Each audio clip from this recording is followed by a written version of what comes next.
இடியாப்பம் தான் பண்ணியிருக்கேன். பார்க்க எவ்வளோ ஒரு சூப்பராக இருக்குது பார்த்தீங்கன்னா. கோதுமை மாவு ரொம்ப ரொம்ப ஹெல்த்து. நம்ம ஆவியில் வச்சதுனால சொல்லவே தேவையில்லை, ஆனால் நல்லா சாஃப்டாக இருக்கும். இன்றைக்கி கோதுமை மாவு வச்சு இடியாப்பம் தான் பண்ண போகிறோம். எப்படி செய்யலாம்னு பார்க்கலாமா? Hi friends, welcome to Kerala சமையல். இன்னைக்கு கேரளா சமையலில் கோதுமை மாவு வச்சு இடியாப்பம் தான் பண்ண போகிறோம். வாங்க எப்படி செய்யலாம்னு பார்க்கலாம். அடுப்பில் இரும்பு கடாயை வச்சுக்கோங்க. 250 கிராம் கப்பில் 1 கப்பு கோதுமை மாவு உள்ளே சேர்த்துக்கோங்க. சேர்த்துட்டு லோ ஃப்ளேமில் ஒரு 10 நிமிஷத்துக்கு நல்லா வறுத்துக்கோங்க. இந்த மாதிரி வறுத்து பண்ணும்போது இடியாப்பம் நல்லா சாஃப்டாக இருக்கும். ஒரு 10 நிமிஷத்துக்கு நல்லா வறுத்துக்கோங்க.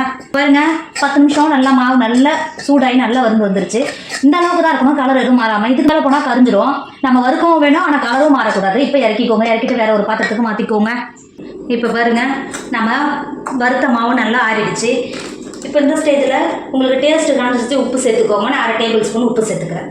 சேர்த்து கொடுத்துக்கோங்க. அது கூடவே 1 டேபிள் ஸ்பூன் எண்ணெய் சேர்த்துக்கோங்க.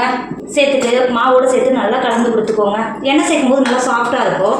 நீங்கள் எண்ணெய்க்கு பதிலாக நெய் கூட சேர்த்து போடலாம், டேஸ்ட்டு நல்லா தான் இருக்கும். நல்லா கலந்து கொடுத்துக்கோங்க. கலந்து கொடுத்துட்டு நல்லா சூடாக இருக்கிற தண்ணியை இப்போ உள்ளே சேர்த்துக்கோங்க.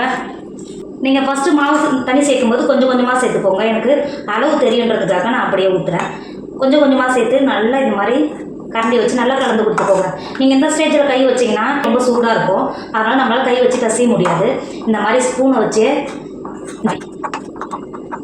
நீங்கள் ஃபஸ்ட்டு கொஞ்சம் தண்ணி சேர்த்து இது மாதிரி பிசையும் போது கரெக்டாக வந்ததுன்னா திரும்பவும் ஒரு 2 டேபிள் ஸ்பூன் தண்ணி சேர்த்துக்கோங்க. சேர்த்து மாவை நல்லா குழச்சி எடுத்துக்கோங்க. இந்த மாதிரி ஸ்பூனை வச்சே நீங்கள் இந்த மாதிரி அழுத்தி பிசைஞ்சிங்கனாவே ஈஸியாக பிசையறதுக்கு வரும் மாவு. இந்த மாதிரி இது மாதிரியே நல்லா பிசைஞ்சு எடுத்துக்கோங்க. இந்த அளவு நீங்கள் தொட்டு பார்த்தீங்கன்னா இப்போது கைக்கு ஒரு அளவுக்கு சூடு இருக்குது பார்த்தீங்கன்னா. இந்த ஸ்டேஜில் நீங்கள் கையாலே நீங்கள் நல்லா குழச்சிக்கலாம்.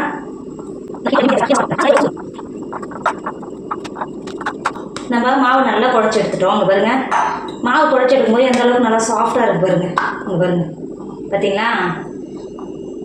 இப்போ ஒரு 10 நிமிஷத்துக்கு மாவு மாற்றி வச்சுக்கோங்க. நான் எப்பயுமே இடியாப்பம் பண்ணும்போது இது மாதிரி வாழை இலை தான் பண்ணுவேன். எனக்கு அப்போ தான் ரொம்ப ரொம்ப பிடிக்கும். என்கிட்ட இடியாப்பம் விருப்பம் பார்த்தீங்களா, அந்த பிளேட்டும் கிடையாது, நான் வாங்கணும் விருப்பம் கிடையாது. வாழை இலை பண்ணும்போது ஒரு டேஸ்ட் நல்லா சூப்பராக இருக்கும். வாழை இலை நல்லா எடுத்துகிட்டு நான் ரவுண்டாக கட் பண்ணிவிட்டு கழுவி எடுத்து வச்சுருக்கேன். இப்போ இடியாப்பம் வச்சு எடுத்துக்கோங்க. இதில் கொஞ்சமாக நெய்யோ இல்லை எண்ணெயோ இந்த மாதிரி உள்ள எல்லா இடத்துலையும் படுற மாதிரி நல்லா தேய்ச்சி கொடுத்துக்கோங்க. இந்த மாதிரி தேய்க்கும் போது நம்ம மாவு ஒட்டாமல் இருக்கும். நம்ம இடியாப்பம் பிடியை வந்து அச்சு எடுத்து வச்சுருக்கோம் இல்லைங்களா, அது கூட இது மாதிரி எண்ணெய் அப்ளை பண்ணி கொடுத்துக்கோங்க. கொடுத்துட்டு இந்த மாதிரி உள்ளே சேர்த்துக்கோங்க. இந்த மாதிரி சேர்த்து கொடுத்துட்டு நம்ம முன்னாடியே குழச்சி எடுத்து வச்சுருக்கோம் பார்த்தீங்களா மாவு. இப்போ இந்த மாதிரி பாதி கட் பண்ணிவிட்டு உங்களுக்கு எந்த அளவுக்கு மாவு தேவையோ அந்த அளவுக்கு மாவு எடுத்துகிட்டு இந்த அச்சுக்குள்ளே இப்படி சேர்த்துக்கோங்க. அச்சுக்குள்ளே மாவு சேர்த்து கொடுத்துட்டு நம்ம கருக்கு பாருங்கள் இடியாப்பம் பிடியும் பார்த்தீங்களா மேலே, அதை வச்சு நல்லா டைட் பண்ணிக்கோங்க. இப்போ மாவு அச்சில் சேர்த்து கொடுத்துட்டு நம்ம எடுத்து வச்சுருக்கோம்ல வாழை இலை எடுத்துக்கோங்க. எடுத்துகிட்டு நான் தேங்காய் நல்லா துருவி எடுத்து வச்சுருக்கேன். இப்போ அந்த தேங்காயை இந்த மாதிரி சேர்த்துக்கோங்க. கோதுமை மாவில் இடியாப்பம் பண்ணும்போது தேங்காய் சேர்த்து பண்ணும்போது இதோட டேஸ்ட் நல்லா சூப்பராக இருக்கும். சேர்த்துட்டு பிழிஞ்சுக்கோங்க. இடியாப்பம் பிழியறதுக்கு ரொம்ப ஈஸியாக வரும். இந்த மாதிரி பிழிஞ்சு எடுத்துட்டு இதுக்கு மேலேயும் இந்த மாதிரி தேங்காவை தூதிக்கோங்க. இருக்கிற இடியாப்பத்தில் இதே மாதிரி பிழிஞ்சு எடுத்துக்கோங்க.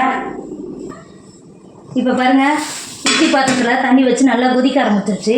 நாம் ஏற்கனவே பிழிஞ்சு எடுத்து வச்சுருக்கோம்ல இடியாப்பத்தை இப்போ உள்ளே இறக்கிக்கோங்க.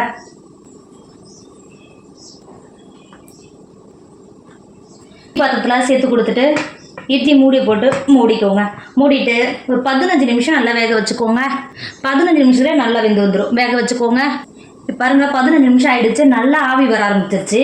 இங்கே பாருங்கள் எந்த அளவுக்கு நல்லா வெந்து வந்திருக்கு பார்த்தீங்களா. இப்போ இதை வெளில எடுத்துக்கோங்க. இப்போ பாருங்கள், நம்மளோட கோதுமை இடியாப்பம் சூப்பராக ரெடி ஆகிடுச்சு. இதோட டேஸ்ட் அந்த அளவுக்கு சூப்பராக இருக்கும். நீங்கள் இது கூட நாட்டு சக்கரை தேங்காய் பால் இது கூட வச்சு சாப்பிடும்போது டேஸ்ட் அவ்வளோக்கு சூப்பராக இருக்கும். உடம்புக்கும் ரொம்ப ரொம்ப நல்லது. கண்டிப்பாக நீங்களும் ட்ரை பண்ணுங்கள். என்னோட வீடியோ உங்களுக்கு பிடிச்சிருந்தா உங்கள் ஃப்ரெண்டு உங்கள் ஃபேமிலிக்கு ஷேர் பண்ணுங்கள். மறக்காமல் கேரளா சமையலை சப்ஸ்கிரைப் பண்ணிக்கோங்க. தேங்க்யூ.